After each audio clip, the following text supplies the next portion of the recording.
Para continuar con nuestro programa y como último simposio y uno de los más interesantes, el cual es binomio de hipertensión y dislipidemia, yo creo uno de los principales problemas con los que tenemos ante estas enfermedades.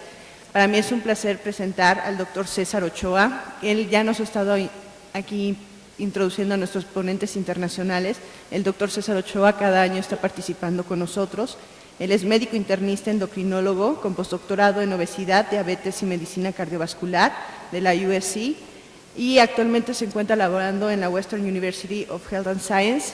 Y bueno, él va a coordinar este breve simposio y para esto también tenemos la presencia del doctor José Alejandro Chávez Fernández. Él es un cardiólogo que nos acompaña también año con año y ha estado participando vehementemente con nosotros. Igual encuentran varios capítulos de él en el libro. El doctor Alejandro Chávez es cardiólogo certificado por el Consejo Mexicano de Cardiología, miembro de la Sociedad Mexicana de Cardiología y actualmente es médico de base del Servicio de Cardiología del Hospital General de México. También. Buenas tardes. De antemano quiero dar las gracias por la invitación al programa. El día de hoy vamos a tener un pequeño simposio que básicamente va a estar comprendido por dos presentaciones. Es acerca de lo que se refiere del binomio de lo que es la diabetes. Es acerca del binomio de la hipertensión y las dislipidemias. Básicamente lo que vamos a tratar de hacer es tratar de vincular estas dos situaciones con lo que es la hipertensión y las dislipidemias. Lo primero de esto, básicamente como ustedes pueden observar, sería importante en un momento analizar por qué la relación y por qué la importancia de este problema. Si ustedes observan en esa diapositiva, ahí básicamente está informando acerca de la importancia de esta información que se analizó. Y si ustedes ven un dato muy interesante, es que de 1999 al 2008, después de analizar estos datos, determinaron que había una incidencia biológica acerca de estos problemas. Pero básicamente, ¿qué fue lo que se dio? Los factores de riesgo que fueron descubiertos en ese grupo de población eran la prehipertensión, la hipertensión y, por supuesto, colesterol bajo y la prediabetes y diabetes como tal. Pero lo interesante de esto es que hay un par de factores de riesgo que están íntimamente relacionados en esta situación de este binomio que vamos a discutir.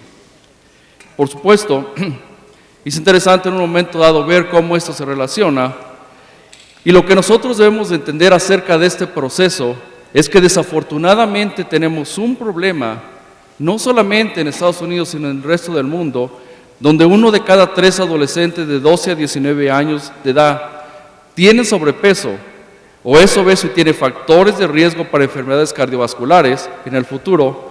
Y lo más importante de esto es que esto no nos va a ayudar a mantener una sociedad sana por los próximos 20 años. O sea que un problema que empezó hace 20 años continúa y desafortunadamente seguirá continuando. Para esto, el doctor José Alejandro Chávez va a hablar acerca de lo que es la situación de la hipertensión arterial relacionada con este importante problema.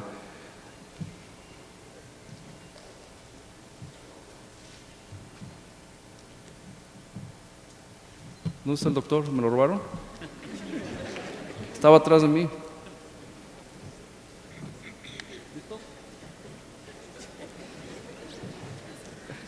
¿Qué cosas me hacen este día, verdad? Probablemente me levanté con el pie incorrecto o estoy haciendo algo incorrecto. Ok, a continuación, como les comentaba, el doctor Alejandro Chávez, médico cardiólogo del Hospital General de México, nos va básicamente a dar una actualización de lo que es esta situación de la hipertensión.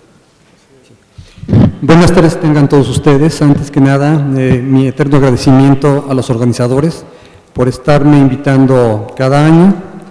Y a continuación vamos a ver un tema particularmente importante, que es actualidades en el tratamiento antihipertensivo en pacientes con síndrome metabólico. Antes que nada, debemos recordar ciertas directrices importantes. En el paciente con hipertensión arterial, en la población, digamos general, nuestro objetivo va a ser llegar a menos de 140/90.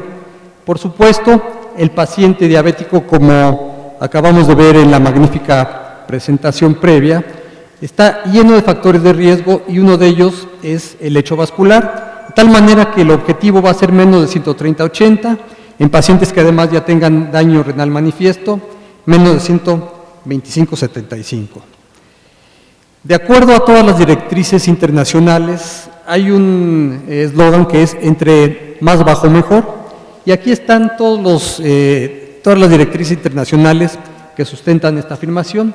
Por ejemplo, la ADA, menos de 130/80, la Sociedad Americana de Pacientes Afroamericanos, menos de 140/90, en presencia de proteinuria, menos de 130/80, el JNS7 en el año 2003, menos de 140/90, con presencia de diabetes y de daño renal, menos de 130/80, la Fundación Nacional del Riñón de Estados Unidos, menos de 130/80, y por supuesto cuando hay proteinuria, cifras un poco más bajas. La OMS nos marca menos de 140 de presión arterial sistólica e idealmente menos de 130/80. Si viéramos un vistazo a la historia de cuáles han sido los elementos farmacológicos con los que podemos combatir la hipertensión arterial, desde ya prácticamente un siglo, vemos que aquí tenemos prácticamente todo la farmacología de medicamentos antihipertensivos, destacando en los últimos 20 o 30 años los inhibidores de la ECA, los bloqueadores de los receptores de angiotensina, hace un par de años los bloqueadores directos de la renina. Recientemente, y es la tendencia para el JN8, añadir combos como veremos a continuación. Y finalmente voy a rematar sobre dos medicamentos que prometen ser muy útiles para controlar la presión arterial, que es un betabloqueador y un nuevo ARA2.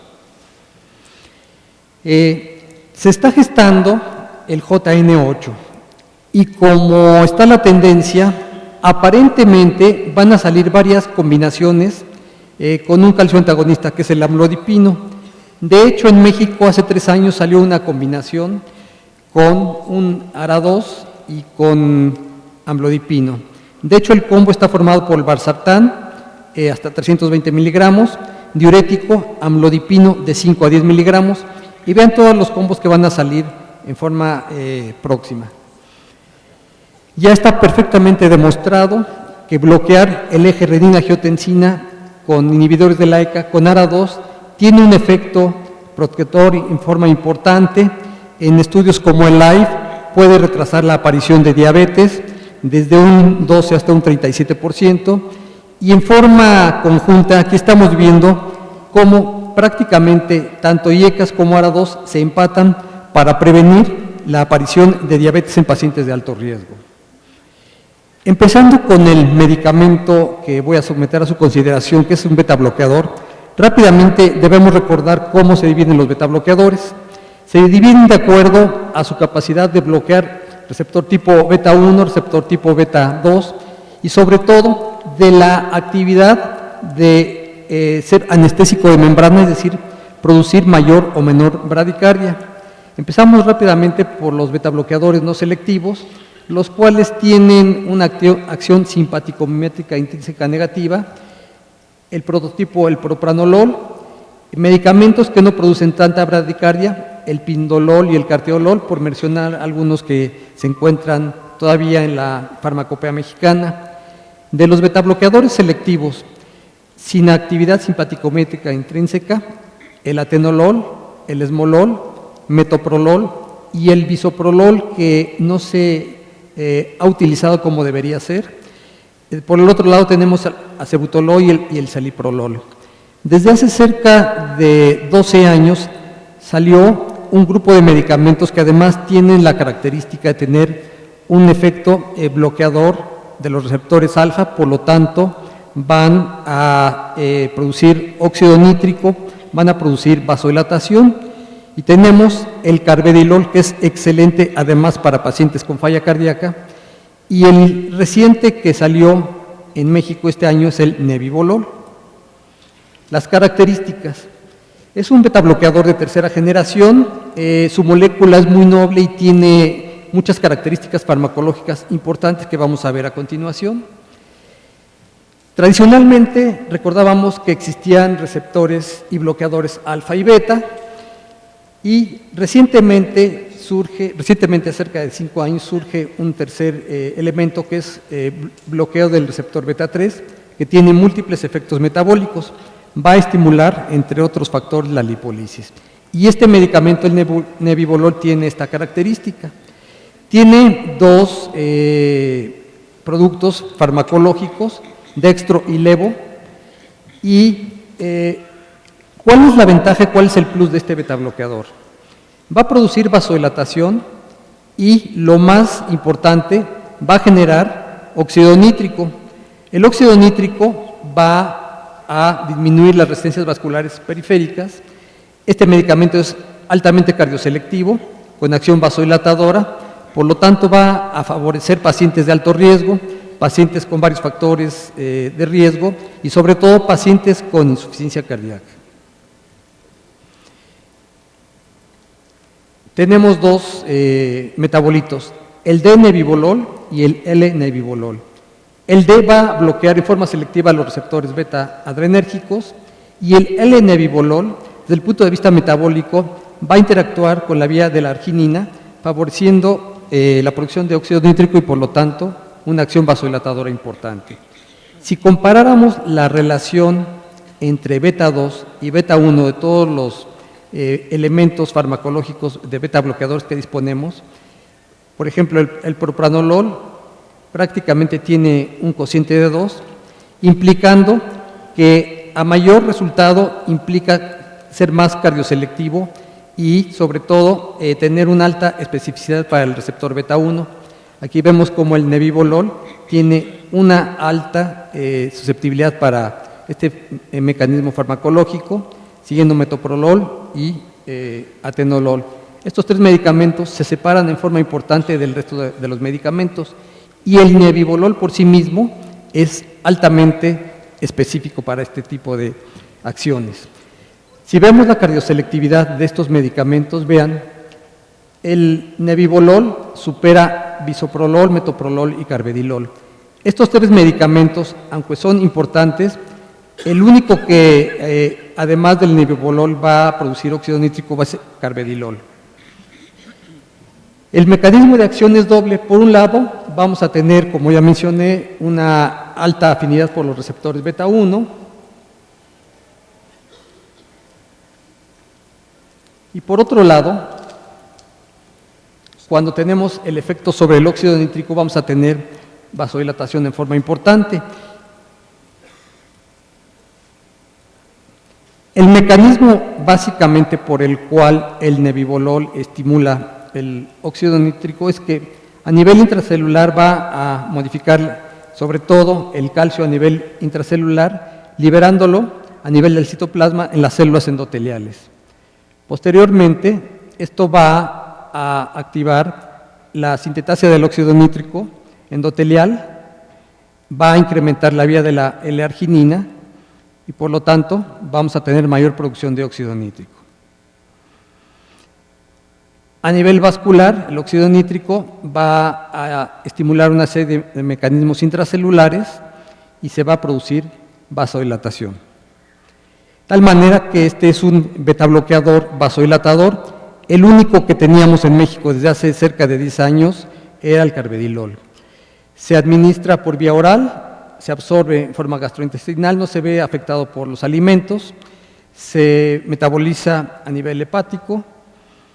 Tiene un amplio metabolismo de primer paso, el 96% lento, el 12% rápido, y no se modifican las concentraciones plasmáticas. Básicamente no hay ninguna alteración si se administra con alimentos o no. Y una semana después de administrar 15 miligramos, el 38% de la dosis se sigue excretando en orina, el 48% en heces. Las reacciones secundarias adversas prácticamente son similares a placebo, son en forma global menores del 1%, administrando el medicamento. Vean que es cefalea, inestabilidad, fatiga, parestesia, náusea, estreñimiento y efectos adversos que ocurren habitualmente con los betabloqueadores en más del 1%, dispepsia, bradicardia, depresión, pesadillas. Otro tipo de efectos, vean, menores del 1%, en forma importante. La dosis habitualmente se administra 5 miligramos por vía oral. En pacientes de la tercera edad, en pacientes con disfunción renal, se recomienda iniciar con 2.5 miligramos y reajustando la dosis de acuerdo a las cifras de creatinina y de acuerdo al filtrado glomerular. En pacientes con daño hepático no se ha corrido ningún estudio, por lo tanto, por el momento se contraindica su uso en este subgrupo de pacientes. También en el grupo pediátrico no se ha utilizado. El segundo medicamento que finalmente voy a mostrarles a ustedes viene a enriquecer el grupo de los ARA2 y es el Asilsartán. La característica, vean, tiene una molécula mayor afinidad por el receptor de angiotensina.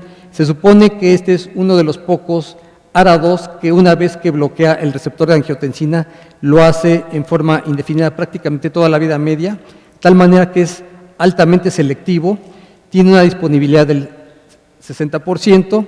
Si lo comparáramos o viéramos cuál es el plus de este medicamento, es similar a Irbesartán y a Olmesartán. Tiene una vida media de 11 horas y dos dosis. De 40 miligramos, las características es que a las 6 semanas disminuyen en promedio 7.7 milímetros de mercurio de sistólica, 4.9 de diastólica. La dosis de 80 miligramos, 10.5 y 7.7. O sea, todos los medicamentos, una vez que se comparan contra otros antihipertensivos, se hacen trampas desde el punto de vista farmacológico. Sin embargo, Asilsartán se ha comparado con otro grupo de medicamentos similares, vean Valsartán y a dosis bastante elevadas, Olmesartán 40 miligramos, y vean las características del descenso del Asilsartán a dosis de 40 miligramos, la dosis de 80 miligramos, y esto trae más beneficios, probablemente otra opción farmacológica que nos pueda ayudar a controlar las cifras tensionales en el paciente hipertenso con síndrome metabólico y sobre todo viene a enriquecer la probabilidad de disminuir la posibilidad de desarrollar diabetes en pacientes de alto riesgo. Muchas gracias por su atención.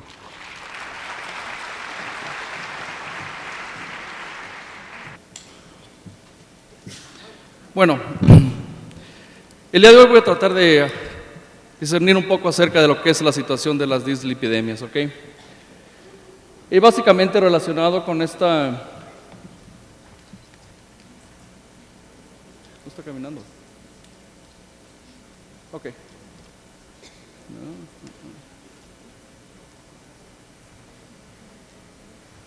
Perfecto. Bueno, ahora sí. La situación de las dislipidemias es algo muy interesante. Porque quiero empezar mi plática básicamente con ese dicho donde dicen que si alguien busca la salud, pregúntale si está dispuesto a evitar en el futuro las causas de la enfermedad. En caso contrario, abstente de ayudarle. Probablemente es una forma de pensar un poquito egocentrista, pero a veces tiene realmente algo de sentido cuando escuchamos estas cosas. Como ustedes pueden ver, uno forma o es artífice de su vida y por supuesto de su cuerpo. Como pueden ver que todo hombre puede ser, si se lo propone, escultor de su propio cuerpo, y de una forma u otra, todo hombre puede ser, se lo propone, escultor de su propio cerebro. Y en cierta forma así sucede, porque nosotros controlamos muchas de las situaciones alrededor. Pero ¿qué es esto de las dislipidemias? Como pueden observar, se definen como alteraciones en las concentraciones plasmáticas de los lípidos, tanto por defectos hipolipidemias como por exceso, como pueden ver. O sea que no es solamente una situación de que están en una situación normal. Básicamente lo que podemos observar hoy es deben de estar bajos o pueden estar elevados cualquiera de estos componentes para que en un momento dado sean condicionados como una dislipidemia. El problema más importante relacionado con esto es que es completamente asintomático. Los individuos tienen ese problema y realmente no se dan cuenta y a veces eso sigue incrementando y parece que no está sucediendo nada. Y la relación que existe de este problema con la dislipidemia y el síndrome metabólico, la diabetes, la patogénesis y por supuesto la situación de la farmacoterapia es algo que ha sido vinculado y estudiado últimamente. La presencia de esa situación de la elevación de los triglicéridos también es algo íntimamente relacionado con esto. Y no es uno, sino son varios factores los que están coadyuvando para este problema. Incluso en España hicieron comentarios acerca de las guías prácticas de cómo manejar este problema y tuvieron alguna discrepancia con los problemas de cómo se manejan actualmente. Lo que más ha estudiado este problema de las dislipidemias ha sido el famoso programa del colesterol, donde a través del tiempo han sido incrementándose una serie de situaciones que han tratado de mejorar esto. Incluso ustedes saben que ya está programado desde hace un año, que en el 2012 la cuarta parte de este programa ya esté básicamente estipulado y usándose. Cuando observamos la prevalencia de las dislipidemias en México, la diabetes es algo extensivamente relacionado con esto, incrementa el problema en los diferentes tipos de colesterol que está elevado en estos individuos. Y por supuesto, si nosotros observamos la clasificación, existen las primarias, donde básicamente el defecto es congénito. Esto es lo que se presenta más común, sobre todo en poblaciones jóvenes, donde llega el paciente con una elevación de 1000, de 800 y realmente no sabemos por qué está sucediendo eso. Y las secundarias, que es donde debemos de tener mucho tacto para manejar a estos pacientes, porque en muchas ocasiones puede estar relacionado con algún medicamento que intrínsecamente nosotros se los estemos dando a los mismos. Aquí cuando vemos la situación de las secundarias, es interesante discutir esta situación, donde nosotros podemos ver que todas y cada una están relacionadas con un desorden metabólico. Pero en todas y cada una de ellas ustedes pueden ver esta importancia de lo que es la diabetes relacionado en todos unos de ellos. Y más adelante vamos a ver cómo la hipertensión también está íntimamente coadyuvada con este problema. Aquí vemos que los lípidos o grasas son insolubles en aguas, unos problemas más importantes. Forman parte de los alimentos y del cuerpo. Y es interesante porque pueden ver que 30% del colesterol es exógeno. O sea que técnicamente la producción más importante que nosotros acumulamos en el organismo no es de la que viene de afuera, sino la que en un momento dado estamos fabricando adentro del organismo. Y no solamente uno, sino son una serie de elementos, como si incluso se habla de la microbiota, ¿okay? Básicamente de la situación del intestino, que va a estar coadyuvado con la relación de esto. Y si observan cuál es el origen, se menciona por supuesto la situación muy importante donde la mayoría del colesterol supuestamente entra a través de los alimentos, que no es realmente la realidad. Y sobre una serie de etapas que nosotros vamos a observar que son diferentes depósitos de esto va a ocurrir, y al final de cuentas esto va a ayudar a que se produzca un proceso arterioscleroso que va a lo que va a matar al paciente más adelante. ¿Y qué son estas lipoproteínas? Son básicamente envolturas que permiten el transporte de las grasas. Y solamente eso, transportadores. Por eso la importancia del tamaño de estas que vamos a analizar más adelante. Existen órganos que están implicados íntimamente en el metabolismo de las mismas, como ustedes pueden observar, que es el hígado, el tejido adiposo blanco y el músculo esquelético. Y cada uno de ellos tiene una serie o tipo de este colesterol que va a estar básicamente manejándolo o alterándolo. Aquí hay algo muy interesante que ustedes pueden ver en esta diapositiva. Si ustedes se dan cuenta, son diferentes tipos de ellas. Y lo importante de esto es que también son diferentes medidas de las mismas. O sea que estas partículas básicamente no es la misma medida, lo que en un momento dado va a tener relación con la funcionalidad de este tipo de proteínas. Okay.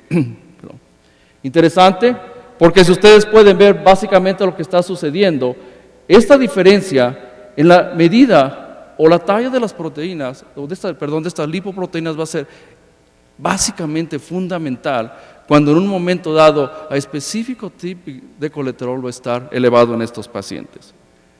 Aquí vemos, ¿ok? Porque la importancia de eso del HDL y el LDL. Porque en un momento dado la preocupación de los individuos de que uno esté elevado, bajo, o viceversa.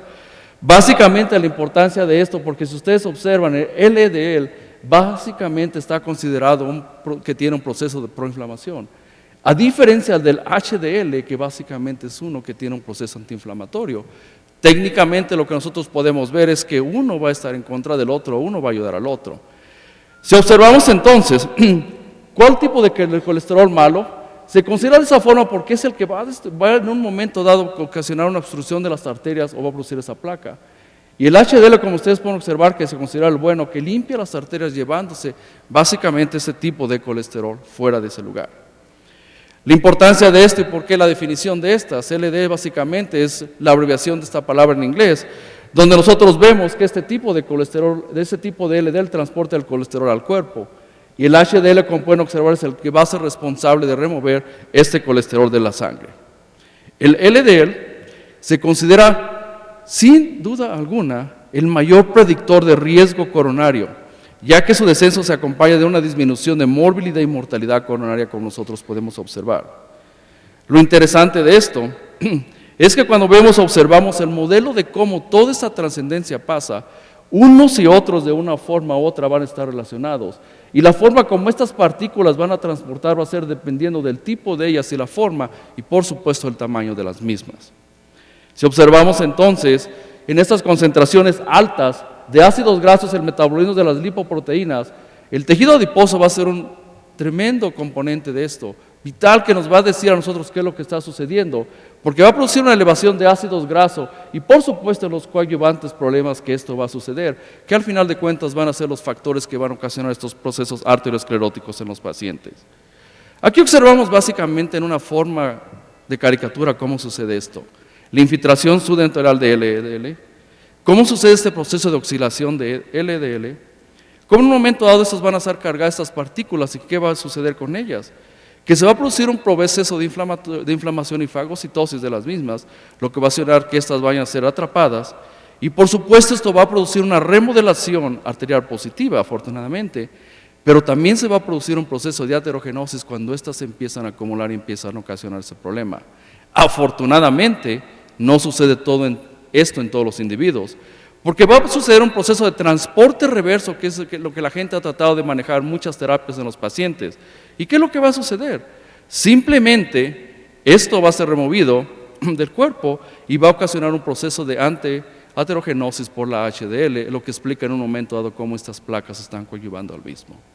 Es interesante porque eso en una forma muy práctica nos dice qué es lo que está sucediendo, y con una forma muy práctica no todos los individuos tienen este problema. Cuando hablamos de tensión de dislipidemia se manejan dos criterios, el primario y el secundario. El primario, los individuos que tienen factores de riesgo, o los individuos que van a hacer sus chequeos normales, pero lo más interesante es cuando hablamos de prevención secundaria, porque cuando hablamos de prevención secundaria, independientemente de todo, el paciente ya tiene el problema establecido, y lo que hay que hacer con el mismo es tratarlo de una forma que pueda darle un beneficio al mismo. Si ustedes observan, durante el diagnóstico, ¿cuáles son los datos importantes que nosotros debemos de considerar? Por supuesto, lo que se ha mencionado anteriormente acerca de los problemas del corazón.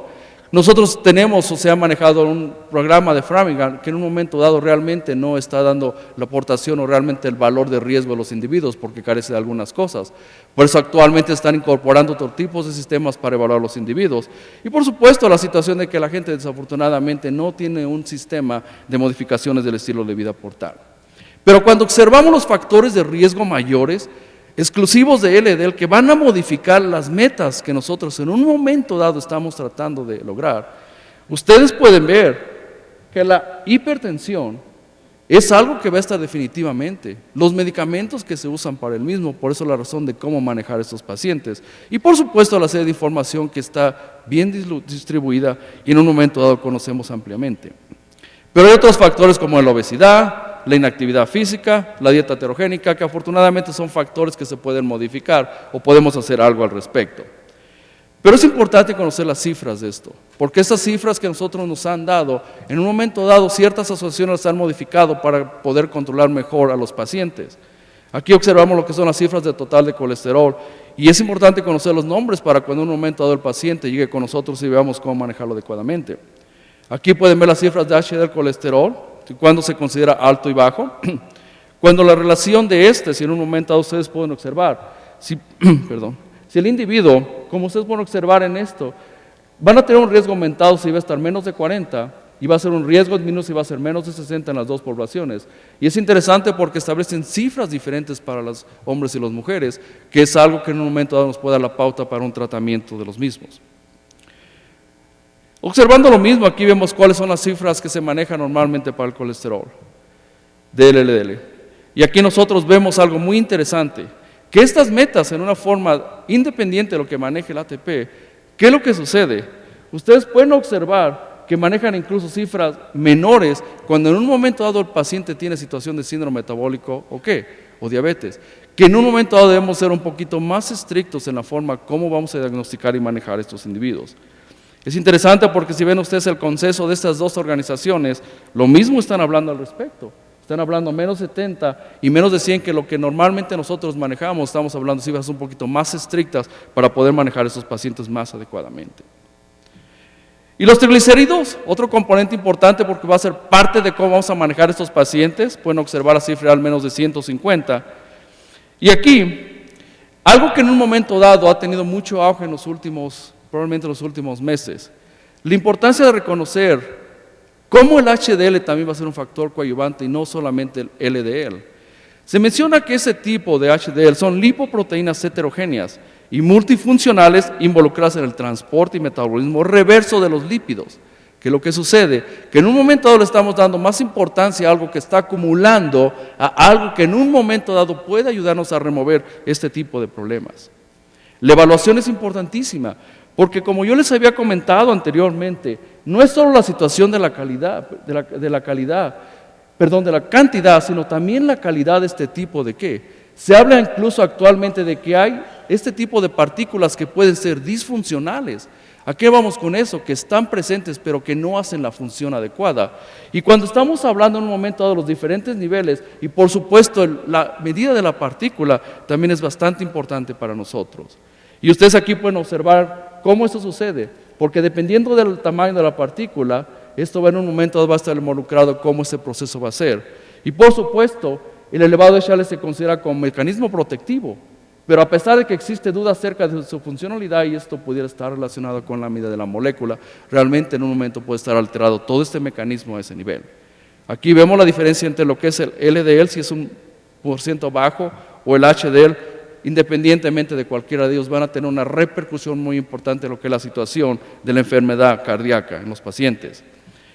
Y por supuesto los mecanismos antitrombóticos de este específico HDL deben ser ampliamente reconocidos porque incluso mejoran la función endotelial, que como ustedes saben en el proceso de síndrome metabólico, resistencia a la insulina, es uno de los componentes más importantes que nosotros conocemos al respecto.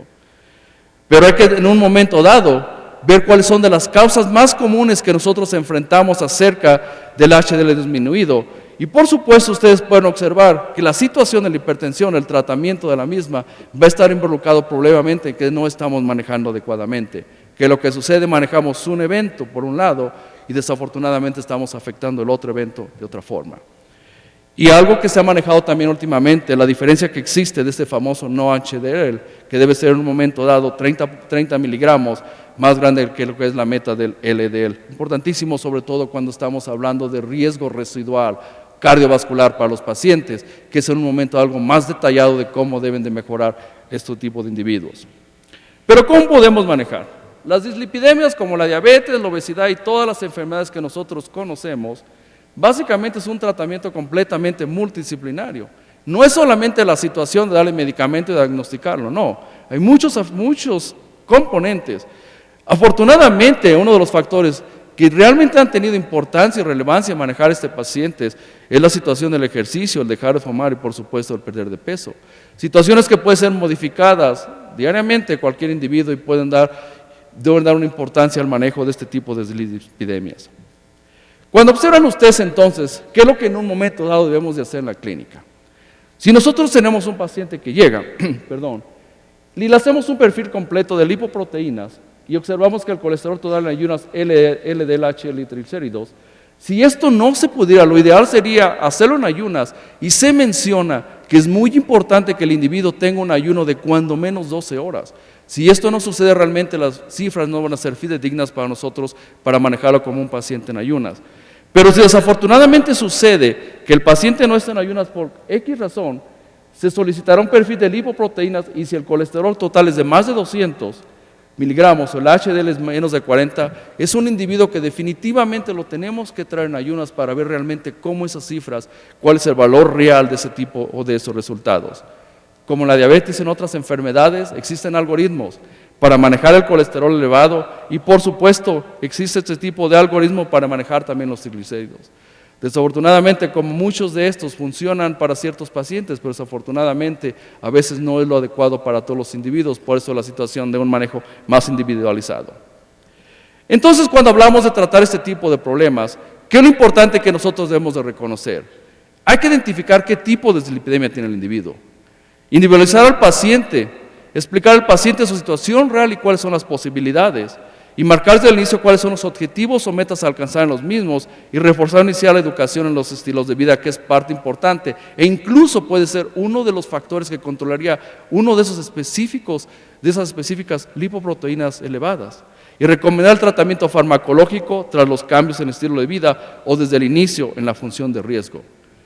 Se menciona, ustedes pueden ver que elegir el fármaco idóneo para el paciente y la dosis necesaria es vital, teniendo en cuenta el tipo de la dislipidemia, y fomentar la asociación de hipolipemiantes es algo que en un momento dado también es vital para manejar este tipo de individuos, porque a veces no responden adecuadamente a una de ellas.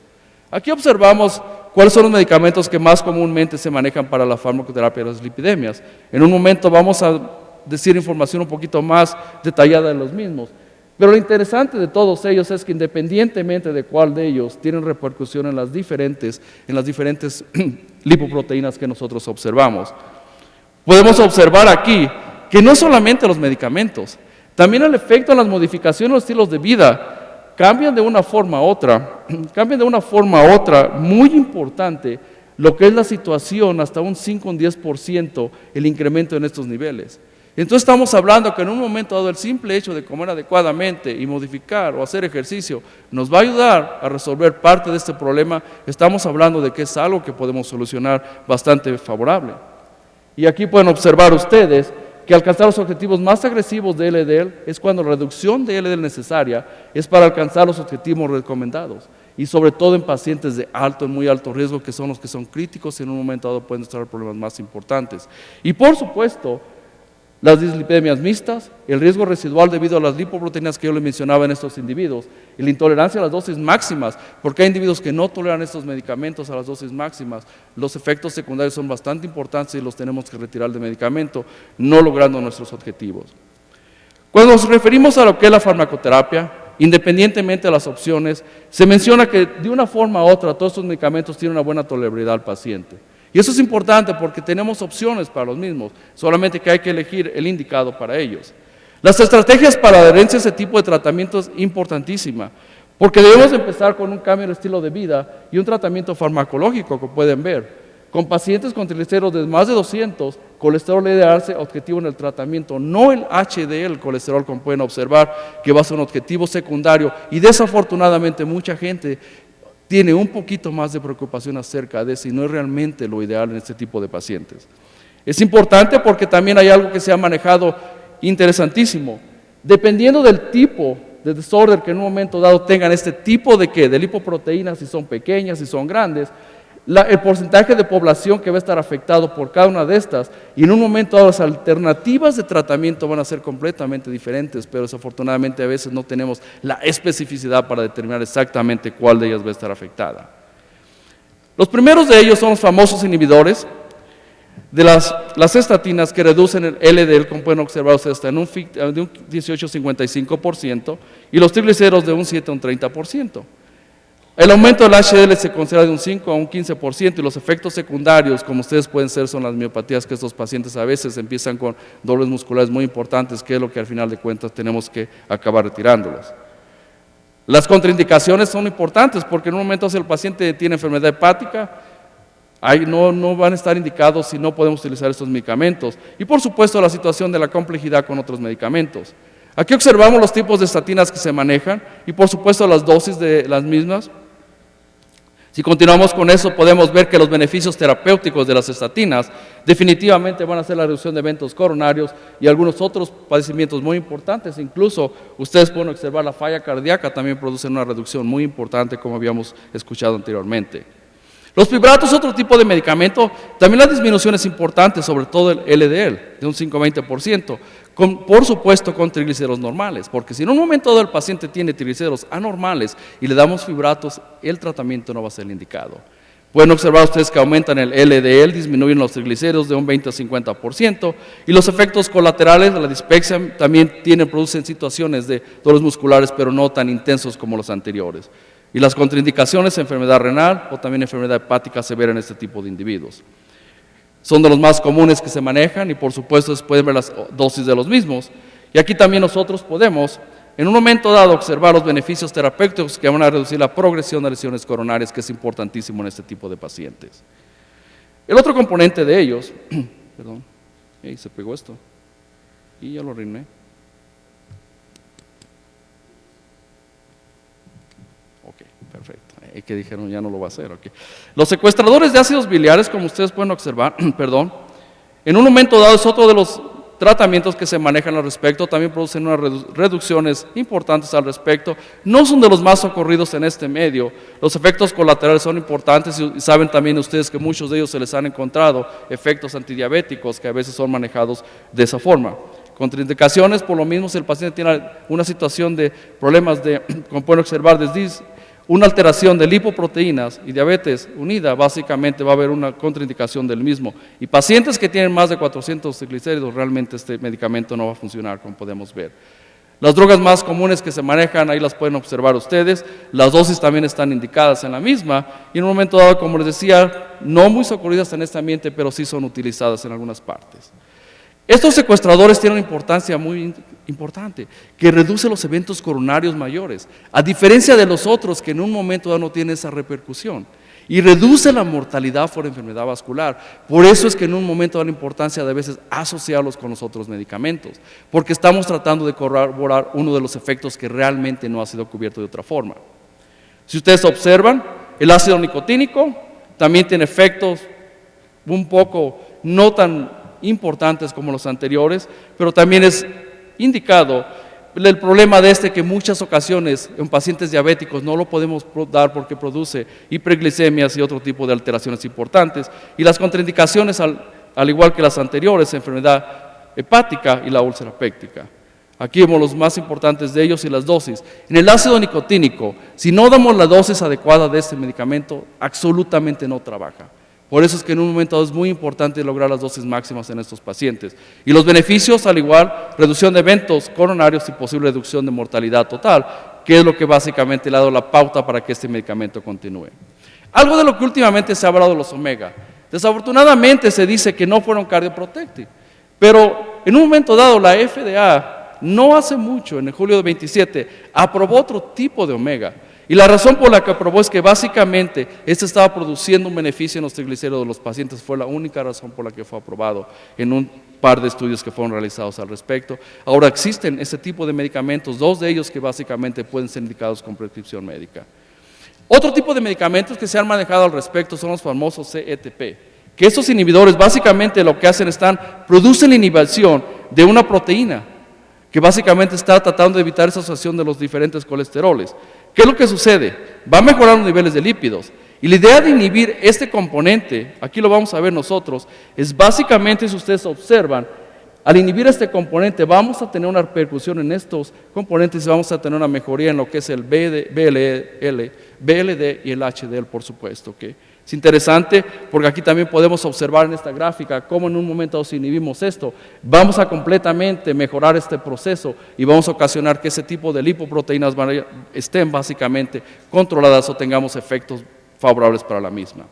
Pero esta es la historia de ellas. Incluso ustedes pueden ver, varios de ellos han sido completamente sacados del mercado porque desafortunadamente no han dado pauta para que nosotros estamos esperando. Actualmente solamente 2 de ellos solamente siguen en estudios, pero hasta el momento ninguno de ellos está aprobado para ser usado terapéuticamente hasta que esos estudios sean comprobados, sean finalizados y realmente sean aprobados al mismo. Pero si queremos poner todo este tipo de información, básicamente en un cuadro, ¿qué es lo que nosotros podemos hacer al respecto? Esta es la forma como podemos manejar el tratamiento farmacológico en la prevención primaria. De una forma u otra hay que tener ciertas etapas y esperar tiempo.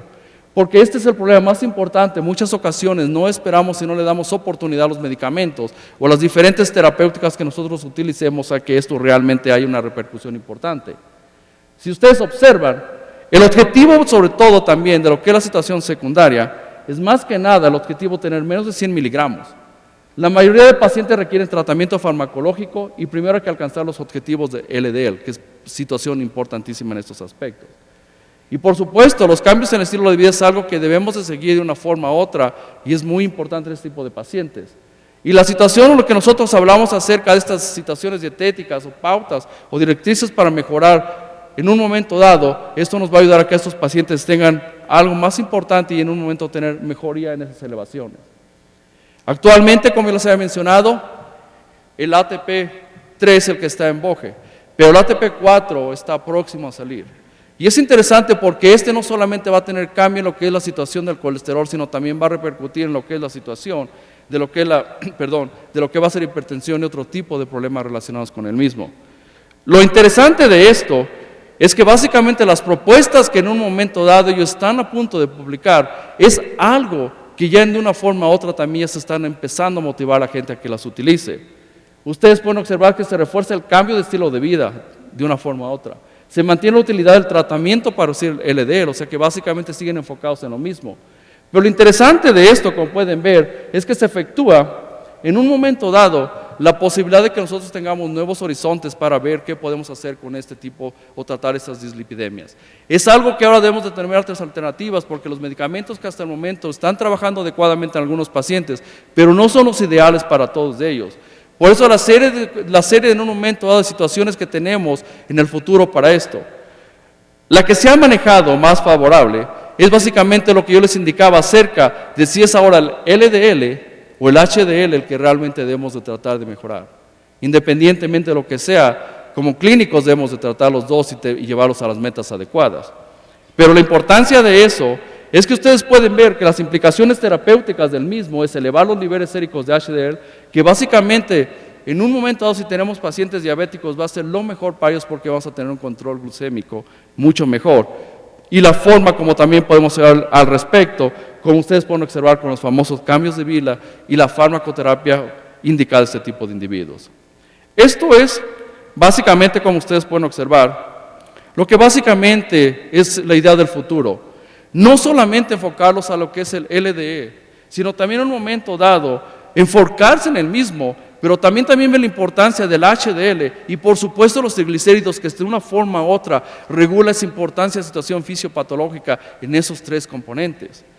Eso ha dado de una forma u otra el proceso de que el HDL probablemente tenga toda esta serie de propiedades que en un momento dado nos va a ayudar. Por eso cuando actualmente se maneja el tipo de tratamientos, una de las cosas que se han estudiado son estos famosos inhibidores, esos famosos PPRs, que básicamente lo que tratan de hacer, como ustedes pueden observar, van a jugar un papel esencial en la regulación de la diferenciación celular, desarrollo y metabolismo de los carbohidratos, lípidos y proteínas, y también tiene una importancia en lo que es la situación de las situaciones tumorales, sobre todo en lo que es la raza humana, como podemos ver.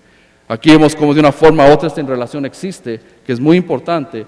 Y también nosotros podemos ver que de una forma u otra ese tipo de medicamentos que pueden ser utilizados en el futuro, la repercusión más importante de lo mismo es que podemos tener una mejoría muy importante en toda la situación lipídica y en los procesos inflamatorios del individuo. Entonces ya para concluir, básicamente tratar de dar una clase de dislipidemias en 20 minutos es un poquito complicado. Pero lo más interesante y lo que yo quiero que ustedes se lleven de esto, ¿qué es lo que sucede? Que el control de LDL colesterol sigue siendo una piedra angular para reducir el riesgo cardiovascular. El HDL bajo o elevado van a contribuir significativamente a los resultados de riesgo de enfermedad cardiovascular. Las drogas de una forma u otra van a ser un factor importante en esto. Pero en pacientes de alto riesgo, ¿qué es lo que sucede? La reducción de LDL con estatinas ha demostrado que ha dado los mejores resultados, por eso la importancia de esto. En pacientes con dislipidemias mixtas y LDL-C, adecuado tratamiento de estatinas, pero con triglicéridos elevados, que en un momento dado el HDL debe estar disminuido y se deberán implementar cambios en el estilo de vida que también van a mejorar la situación de los triglicéridos, como pueden observar. La hipertriglicemia, acuérdense que posee un papel importante en el desarrollo de las arteriosclerosis, es considerado como un factor de riesgo cardiovascular condicional. Y el LDL se considera el mayor predictor de riesgo coronario, independientemente de lo que cualquier persona diga en el mundo. Con esto, ¿a qué vamos? Que hay que individualizar este tratamiento en los individuos y marcar los objetivos del mismo y decirle realmente cuál es la importancia de controlar estos problemas. Porque el futuro de esto nosotros podemos observar que tenemos que estudiar o determinar estrategias que ayuden a reducir modificaciones proinflamatorias y continuar investigaciones en la situación antiinflamatoria, que de una forma u otra, como hemos hablado en la situación de disfunción endotelial, si mejoramos este proceso inflamatorio van a mejorar muchas situaciones, no solo la situación de elevación de estos lípidos. Por eso comer saludable es muy importante, pero acuérdense que no importa, como dice ahí, que importa los años, lo más importante, a veces la gente dice que es estar vivo, pero vivir mal no es vivir bien y no es calidad de vida. El objetivo de nosotros es que los individuos vivan bien y con una calidad de vida excelente. Y yo se los he dicho y se los he mencionado, es importante de una forma u otra ver ese tipo de situaciones. Si esas arterias se ocluyen, es lo que mata a los individuos. Y acuérdense los que he mencionado, que no importa qué tan rápido nosotros corramos, de una forma u otra, ¿qué es lo que va a suceder? Nos van a alcanzar. Porque al final de cuentas las consecuencias de ese tipo de problemas, hipertensión, diabetes, obesidad, eso es lo que va a suceder. Y acuérdense lo que les decía, no hay que pensar de una forma egocentrista, sino simplemente si los pacientes nos necesitan, hay que ayudarles a estar con ellos. Muchas gracias.